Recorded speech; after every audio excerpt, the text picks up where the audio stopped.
নমস্কার, সকলকে জানাই আন্তরিক শুভেচ্ছা আমাদের বং প্যাশনেট ট্রাভেলারের চ্যানেল থেকে। আমরা চলে এসেছি আজকে জয়রামবাটিতে। আমরা আছি মাতৃমন্দিরে। তো মাতৃমন্দিরে কীরমভাবে রুম বুক করা যায়, কত খরচ, সেই সমস্ত সম্পর্কে তোমাদেরকে বলবো। আর এখানে প্রসাদের কুপন কীরকমভাবে পাওয়া যায় জেনারেলভাবে, বা অতিথি হিসেবে এখানে মাতৃমন্দিরে থাকলে কীরকমভাবে পাওয়া যায়, সেই তথ্যগুলো তোমাদের সাথে শেয়ার করব। গড়িয়াহাট মোড় একদম কুয়াশাচ্ছন্ন একদম। আর এখন বাজে 6টা। আমরা আবার যাব হাওড়া। তো অমিত এখানে রেডি, আর মা বাবা আয়ুশ্রী সবাই আসছে। এখান থেকে আমরা একটা ট্যাক্সি নেব। 6টায় গড়িয়াহাটে ট্যাক্সি আছে। চলো, ট্রেডার্সের সামনে, এটাই আমাদের সুবিধে। এই হলো হাওড়া ব্রিজের অবস্থা, একদম সাদা সামনেটা। হাওড়া স্টেশনে পৌঁছে গেছি 6:27 বাজে, আর হাওড়া ব্রিজ একদম দেখা যাচ্ছে না এখানে। আজকে আমরা যাচ্ছি জয়রামবাটিতে। তো হাওড়া স্টেশনে এসেছি, এখান থেকে গোঘাট লোকাল ধরবো। 7:20-তে গোঘাট লোকাল।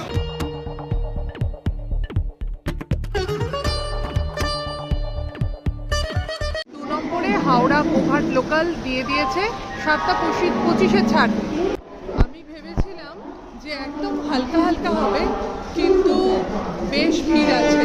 আর ট্রেন কিন্তু চলে এসেছে। আমরা ট্রেনে উঠে পড়েছি। এই ট্রেনটা হলো 7:25-এ এখান থেকে ছাড়বে, আর পৌঁছবে গোঘাটে হলো 10টায়, মানে 2 ঘন্টা 35 মিনিট। আর 26খানা স্টেশন রয়েছে। বাড়িতে থাকলে কিন্তু আমরা কখনো এই সময় ব্রেকফাস্ট করি না, কিন্তু ট্রেনে খাওয়ার নিয়ে আসা মানেই তখন আজকে আমাদের একটা আছে, সেটা হলো পরোটা আর আলুর দম। আজকে আমরা চেঞ্জ করেছি আমাদের। এটা আর্সেলান থেকে এসেছে। এই যে গাড়ির পরোটা। লিলুয়া স্টেশন চলে এসেছে, আর এটা হলো 4 নম্বর প্ল্যাটফর্ম। এখনো কিন্তু কুয়াশায় পুরো ঢেকে রয়েছে। আমাদের ব্রেকফাস্ট কমপ্লিট, এখন শুধু চায়ের অপেক্ষা। একটা চা হলে পুরো একদম আজকে সকালের জলখাবারটা কমপ্লিট। আমাদের চা চলে এসেছে বালি স্টেশন, তারপরে আর একটা স্টেশন গেছে। এখন কিন্তু বেশ ভিড় হয়ে গেছে। আর এই যে আমরা চা খাচ্ছি। আমরা চলে এসেছি গোঘাটে। তো এই পর্যন্ত কিন্তু বেশি লোকজন ছিল না। আর স্টেশন বালি থেকে একটু লোক উঠেছিল, কিন্তু তারপরে আমরাও পুরো অফ হয়ে গেছিলাম, আসলে ঘুমিয়ে পড়েছিলাম। Good morning everyone, welcome to Bong passionate traveller. আমরা এখন আছি গোঘাট স্টেশনে। আজকে যাব আমরা জয়রামবাটি।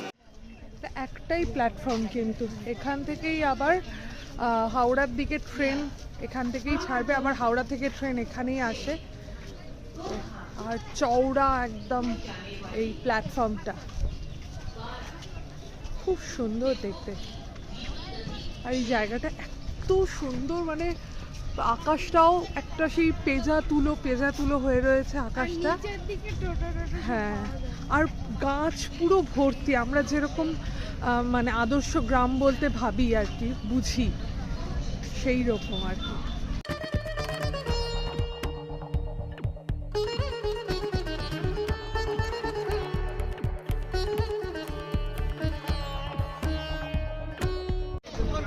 আমরা একটা গাড়ি পেয়েছি।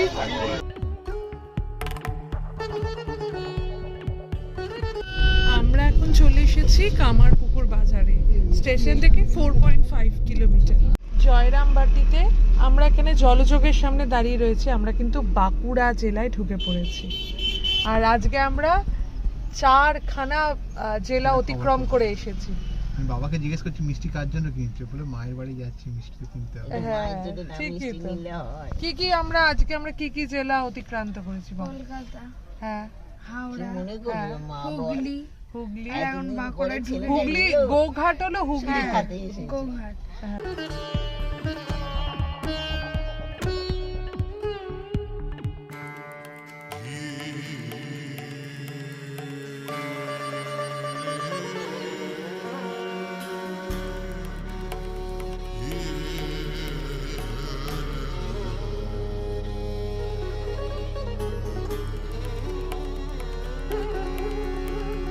যেখানে আমরা আজকে থাকছি এটা হলো 12 নম্বর ঘর, আর এই ঘরের একেবারে অপোজিটেই হলো মায়ের পুণ্যপুকুর।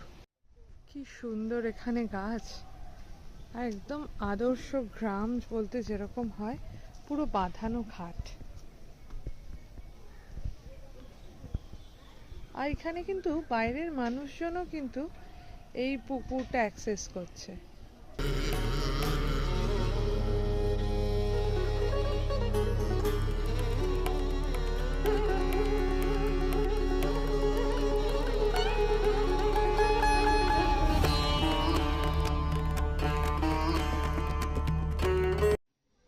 এই আমাদের রুম, আর এখানে হলো 5খানা বেড আছে। এইটা একটা বেড, এই একটা বেড, এর নিচে আর একটা বেড আছে এটা। আর এখানে সমস্ত চাদর দেওয়া আছে, আর হলো ওখানে কম্বল দেওয়া আছে, কভারগুলো।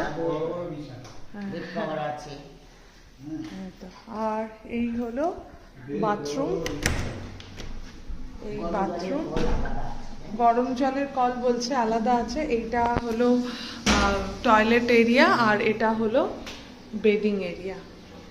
আমরা তো এখানে আছি, তো এখানে থাকলেই যেটা হয় যে এখানকার যে প্রসাদটা আলটিমেটলি আমরা পেয়ে যাব। কিন্তু যারা বাইরে থেকে এখানে প্রসাদ গ্রহণ করবে বলে আসছেন, তাদেরকে 11টা 15-র মধ্যে কুপনটা নিতে হবে। আর হলো 11:30 থেকে এখানে হলো প্রসাদ দেওয়া হয় মায়ের জয়রামবাটিতে, মায়ের বাড়িতে। আচ্ছা, আর বিকেলবেলা হলো যারা এখানে থাকবেন তাদের জন্য 3:30-র সময় চায়ের ব্যবস্থা রয়েছে। আর রাতের বেলা 8:30টায় রাতের যে খাবারের ব্যবস্থা সেটা হলো 8:30টায়। আর পরের দিন সকালবেলায় আবার জলখাবার যেটা আছে সেটা হলো 6:30টায়। প্রসাদের কুপন 11:15-র মধ্যে এই কুপনটা কাটতে হয়, আর 11:30 থেকে শুরু হয় প্রসাদের ব্যবস্থা। মাতৃমন্দিরে থাকার জন্য mm244214@gmail.com এখানে মেল পাঠাতে হবে। মেল বডিটা যেরকমভাবে লিখেছিলাম সেটা তো এখানে দিয়ে দিলাম, তোমরা একটু পজ করে দেখে নিতে পারো। আর এখান থেকে আমাদের একটা কনফার্মেশন মেলও এসেছিল, সেটাও এখানে দিয়ে দিলাম। আর এইদিকে 6 নম্বর গেট, আমরা ওখানেই যাচ্ছি প্রসাদের জন্য। কি সুন্দর ফুল দিয়ে পুরো সাজানো জায়গাটা। সারদা ধাম, এখানেও থাকার ব্যবস্থা রয়েছে। আর আমরা প্রসাদের জায়গায় যাচ্ছি এখন। এটা হলো যারা গেস্ট আছেন আর কি তাদের জন্য এই জায়গা, আর এখানে যারা কুপন কেটে আসছেন তাদের জন্য এই জায়গা। আমাদের থালা, আর সবাই এইখানে বসে খাওয়া দাওয়া করবে।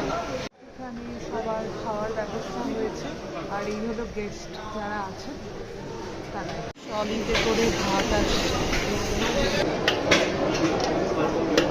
আমরা শুক্তো পেয়েছি, হ্যাঁ খুব গরম। ডাল, আর এটা হলো আলু পোস্ত।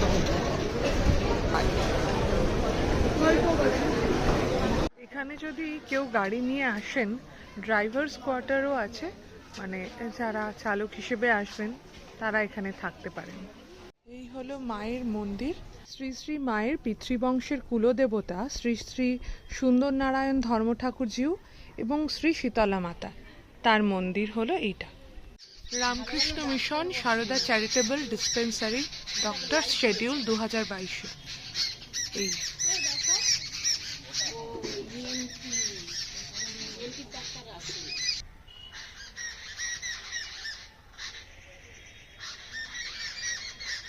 এখানে নিঃশুল্ক জুতো রাখার ব্যবস্থা আছে, পানীয় জলের ব্যবস্থা আছে, আর এই অফিস ঘর।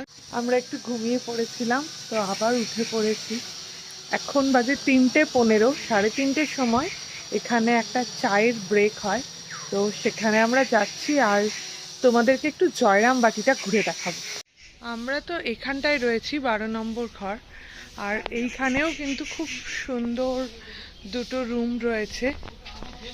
আর এখান থেকে পুকুরটা একদম সুন্দর কাছে দেখা যায়। এই দুটো রুম এখানে আছে, বেশ প্রিমিয়াম রুম দেখে মনে হচ্ছে আর কি, একদম সামনে। দারুণ দেখায়। কিন্তু সরস্বতী পুজো হবে, তো প্রস্তুত হচ্ছে প্রতিমা। আবার চলে এসেছি। চায়ের জন্য তো আমাদের গ্লাস দেওয়া হয়েছে আর বিস্কিট দেওয়া হয়েছে। এই পুণ্যি পুকুরের পাশ দিয়ে যে রাস্তাটা, এই রাস্তা দিয়ে প্রবেশ করেছিলাম। মনে হচ্ছিল এতক্ষণ কোনো স্কুলে আছি। সমস্ত কিছু নিয়ম মাফিক, সমস্ত কিছুর জন্য ওয়েট করা। আর এবার আমরা টোটোতে উঠবো। উঠে পড়ো। বারুজ্যের তালপুকুর এটা, এখানে মা স্নান করে তারপরে সিংহবাহিনী মন্দিরে পুজো দিতেন, এখন মুছে গেছে। এটি হলো বড়দা প্রসাদ ভবন, এটি হলো মায়ের সেজো ভাইয়ের বাড়ি, লেখাই আছে। এটা রামকৃষ্ণ মিশনের পল্লী মঙ্গল, এখানে ধূপ গামছা এগুলো সমস্ত তৈরি হয়। আর পেছনে গেস্ট হাউস আছে, এইটা হলো শ্যামা সুন্দরী, এইটা শ্যামা সুন্দরী গেস্ট হাউস। এই হলো মায়ের ঘাট, এখানে গরুর জন্য মা জল ঘাস কাটতে আসতেন আর হেলেঞ্চা শাক তুলতে আসতেন, কারণ হেলেঞ্চা শাকের বড়া খাওয়া হবে জন্য। কি সুন্দর অপূর্ব লাগছে, একদম টলটল করছে জল। আমরা চলে এসেছি শ্রী শ্রী মায়ের শারদা কাননে, আর কি সুন্দর চারপাশটা পুরো সবুজ হয়ে আছে একদম। আর এখানেও কিন্তু ওয়েডিং ফটোশুট হচ্ছে, তো শুধুমাত্র শহরেই হয় এমন নয়, এখানেও হচ্ছে। তো আমরা শ্রী শ্রী মাতৃমন্দির জয়রামবাটি শ্রী শ্রী মা শারদা কাননে আমরা ঢুকছি। তা এখানে খোলার সময় হলো 7:30, সকাল 7:30 থেকে 11:30 পর্যন্ত, আর বিকেলে হলো 3:30 থেকে 5:30 পর্যন্ত। অক্টোবর মার্চ 3টে থেকে 5টা। তো এই হলো টাইমিং। চলো শারদা কাননে ঢুকি আমরা।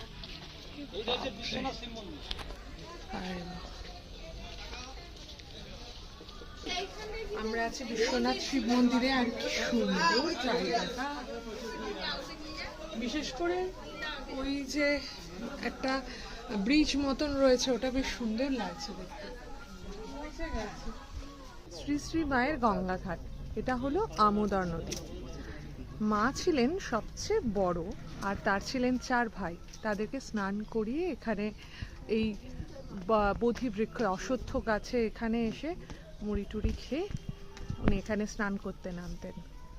তো এটা হলো তাদের কাছে গঙ্গার ঘাট, এটা আমোদার নদীর ঘাট।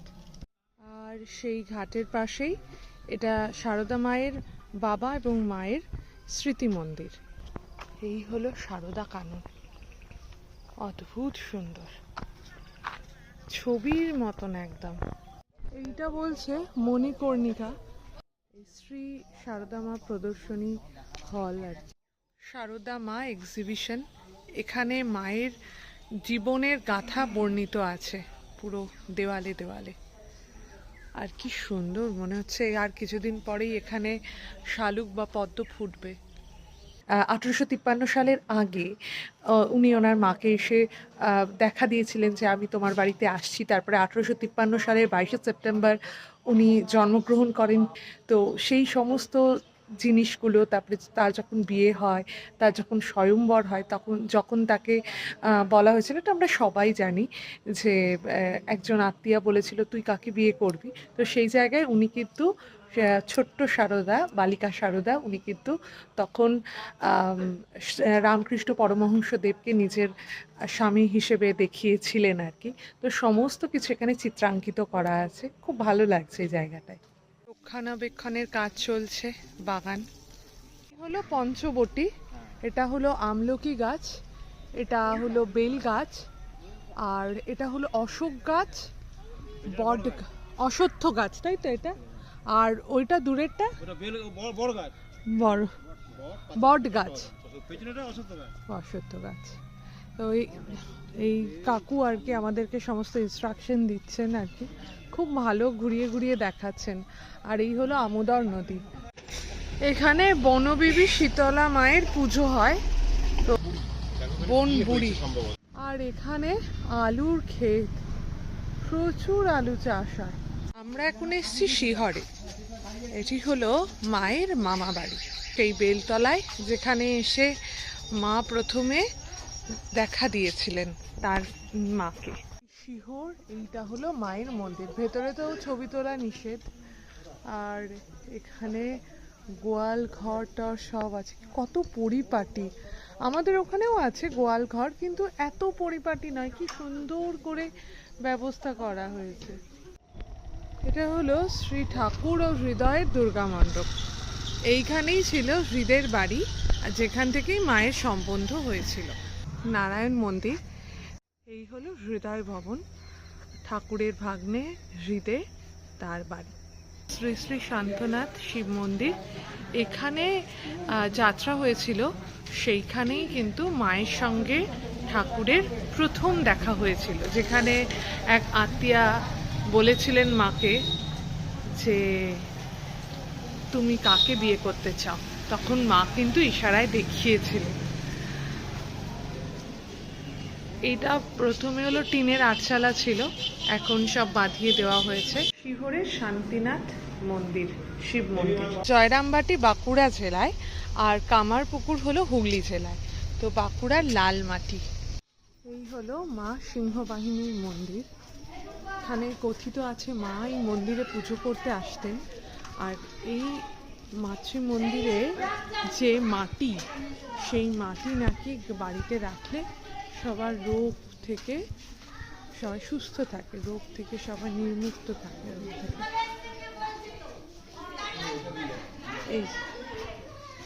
এই মাটি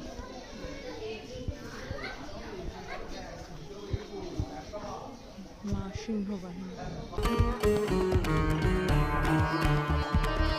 মা সিংহবাহিনীর মূর্তি, মা মনসা, শ্রী মা আর ঠাকুরের এখানে ছবি রাখা আছে। এইখান থেকে আমরা মাটি নিচ্ছি। আর একটু নিয়ে এই কাকুর গাড়িতে করে ঘুরলাম আজকে জয়রামবাটি। তো এখানে ফোন নাম্বার দেওয়া আছে, তোমরাও যদি কেউ আসো এখানে ফোন করতে পারো। ফিরে এলাম মাতৃ মন্দিরে। এখন শুরু হয়ে গেছে সন্ধ্যারতি। সময় বিশেষে এই সন্ধ্যারতির সময়টা বদলায়। এখন যেমন 5:45-এ সন্ধ্যারতি হচ্ছে। এখানে সবাই এতক্ষণ বসেছিল আর স্ক্রিনে দেখানো হচ্ছিল আরতি। এখানে পল্লী মঙ্গল, এটা হলো মিশনেরই এটা দোকান আর কি। তো এখান থেকে আমরা কিছু কিনবো, ইচ্ছে আছে।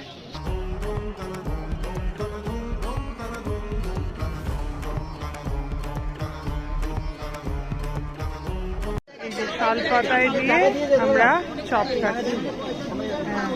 আর এই ধনে পাতার বড়া, আর এইখানে হলো আইসক্রি নেবে হলো বেগুনি। এই আমাদের হলো বেগুনি এলো, আমরা কি রেটে খাচ্ছি তেলে ভাজা। দিন ধরে আমাদের প্রচুর ঘোরাঘুরি চললো। এখন আমরা ডিনারের জন্য যাচ্ছি, 8:30 থেকে ডিনার টাইম। তো চলো দেখি কি এখন ডিনারে দিচ্ছে। এখানকার নিয়ম কানুনে একটা কথা বলি, মানে মনে হচ্ছে যেন কোনো স্কুলে পড়াশুনো করছি। যখন হলো শুরু হচ্ছে খাওয়ার দাওয়ার, তখন আগে প্রার্থনা হচ্ছে, তারপরে হলো খাওয়ার দাওয়ার দিচ্ছে একটা নির্দিষ্ট পরিমাণ মতন। আর সব সময় বেশ একটু চুপচাপ করেই সবাই থাকছে আর কি, মানে ফুল এখানে ডিসিপ্লিন। মানে এইখানে একদিন থেকে মানে যথেষ্ট ধারণা হতে পারে যে মিশনে ছাত্ররা যারা আবাসিকে থাকেন তারা কিরমভাবে নিয়ম মেনটেন করেছে। প্রচন্ড ঠান্ডা, আমাদের ঘরের ভেতরে ঠান্ডা লাগছে না, এখানে প্রচন্ড প্রসাদ দিচ্ছে, লুচি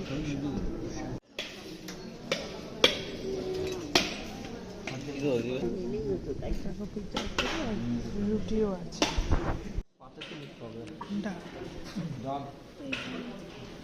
সোয়াবিনের তরকারিও দিয়েছে।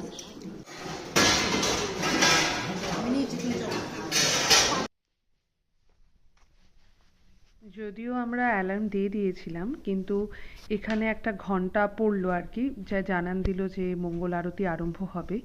তো সেই জন্য আমরা সেই মঙ্গল আরতির উদ্দেশ্যেই যাচ্ছি। এখন বাজে ভোর 4:30, আর চারিদিকটা একদম অন্ধকার হয়ে রয়েছে।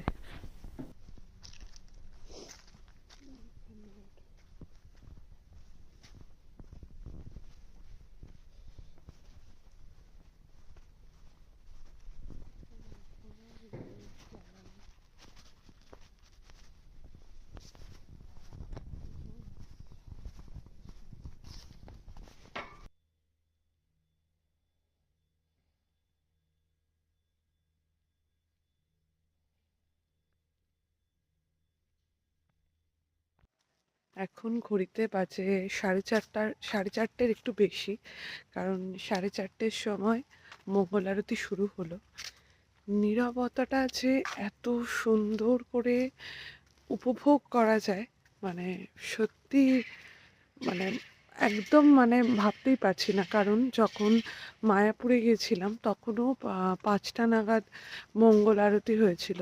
তো সেখানে তো গানে ভজনে একটা অন্য ধরনের ব্যাপার হয়েছিল, আর এখানে কোনো রকম কিচ্ছু নেই, শুধুমাত্র এতগুলো মানুষ বসে আছে আর সেই নীরবতার মধ্যেই একটা আরতি হচ্ছে শুধুমাত্র মায়ের সামনে।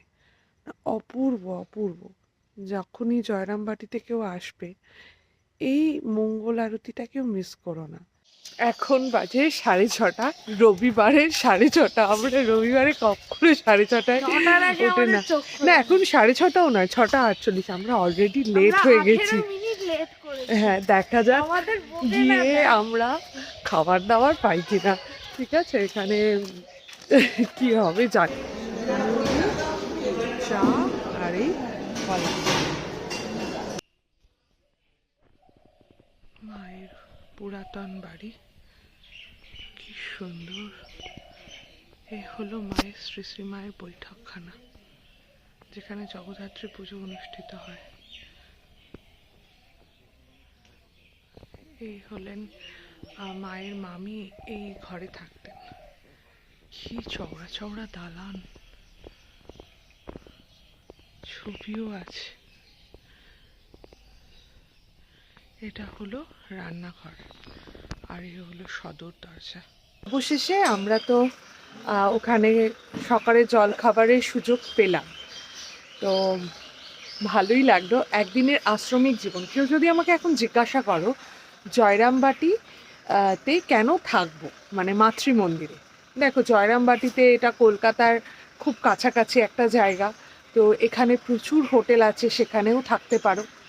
কিন্তু যদি মাতৃমন্দিরে স্থান পাওয়া যায় থাকার জন্য, তাহলে একদিন এখানকার আশ্রমিকেরা, এখানকার মহারাজরা কিভাবে থাকেন সেই জীবনটা, সেটা একদিনের জন্য আপনার বা তোমাদেরও হতে চলেছে আর কি। তো সেই জন্য বলবো, আর এখানে নীরবতা, এখানে নীরব থেকে কিভাবে পরবর্তী কালের জন্য নিজের মধ্যে শক্তি সঞ্চয় করতে হয়, সেইটা বোধহয় এখান থেকে সেই শিক্ষাটা পাওয়া যায়। একটা জিনিস সবাইকে বলার, এখানে যারা আসবেন এটা কিন্তু কোনো সস্তায় ঘোরার জায়গা নয়। আসবেন, জায়গাটাকে অনুভব করবেন, থাকবেন। এরা কোনো পয়সা ডিমান্ড করে না, কোনো রকম পয়সার জন্য ভাববেন না যে আপনি বিনা পয়সায় থাকতে পারেন। কিন্তু একটা জিনিস, সারা রামকৃষ্ণ মিশন চলে সারা পৃথিবীর এদের ভক্তদের, শুভানুধ্যায়ীদের অনুদানে। কাজেই আপনারা যখন থাকবেন এখানে চেষ্টা করবেন যখন যাবেন নিজেদের সাধ্যমতো কিছু এখানে ডোনেশন করে যাবেন, যাতে এদের যে কর্মকাণ্ড সেটা আরও প্রশস্ত হয়। আর আরেকটা ব্যাপার, যেটা আমি অন্যান্য অনেক জায়গায়, আমি কারোর সাথে কোনো তুলনা না করেই বলছি, অনেক জায়গায় আমরা গেছি, দেখেছি সেখানে বিভিন্ন ধরনের ভক্তদের খাওয়ার জন্য বিভিন্ন রকমের লাইন হয়। লাইন নয়। আমার যদি 100 টাকা থাকে আমি সেরকম Different ডিফারেন্ট line-এ? টাইপের খাবার খাবো। আমার যদি 40 টাকা থাকে আমি সেখানে ডিফারেন্ট টাইপের কিন্তু খাবার খাবো। এখানে সবাই এটা রামকৃষ্ণ মিশন না। এখানে জানো যত রামকৃষ্ণ, একদম। আমি নিজে হাওড়া আসলিয়া রামকৃষ্ণ মিশনের স্বেচ্ছাসেবী। মা কখন যোগ করে দিয়েছে আমি জানি না, মা আমি যেতাম যেতে এগিয়েছি। আমরা এখন তৈরি হয়ে বেরিয়ে পড়েছি, 8টা বেজে গেছে। তো এখানেই কল্পতরু লজ আছে, সেখানকার আমি নাম্বারটা প্রোভাইড করে দেব। তো ওখানে আমরা ফোন করলাম, ফোন করে ওরা বললো যে একটা গাড়ির অ্যারেঞ্জ করে দেবে, তো আসলে আমরা বেরিয়ে পড়ব।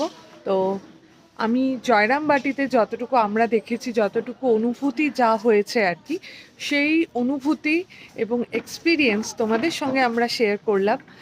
ভালো লাগলে এখানে জয় মা লিখে দিও, আর যদি মনে হয় আমার কথাগুলো ঠিক, তাহলে কিছু কমেন্ট করলে আমরাও অত্যন্ত উৎসাহিত হব ওই ব্যাপারটা নিয়ে। ভালো থেকো, সুস্থ থেকো, শুধু ফ্যাশনে নয় প্যাশনে থেকো। আর আমরা আবার যাচ্ছি, আমরা এরপরে কামারপুকুর, কামারপুকুরেও যাবো, সেটাও পরের আসবে ভিডিও আসবে। পরের মাসে। এই হলো গোঘাট স্টেশন, আর আমরা কি সুন্দর গ্রামের এই আল ধরে ধরে হাঁটছি, রেস্টুরেন্ট যাচ্ছি, Radha Damodar hotel and restaurant. Luchi Tucci কিছু হবে? কয়েকটা সুন্দর খাটিয়া পাতা আছে, আর এখান থেকে আমাদের লুচি ভেজে দেবে। 9:30টার ট্রেনটা এখান থেকে বেরোচ্ছে এখন। এই যে নিয়ে এসেছি লুচি আর হলো তরকারি, তার সঙ্গে প্যাডি ফিল্ড ভিউ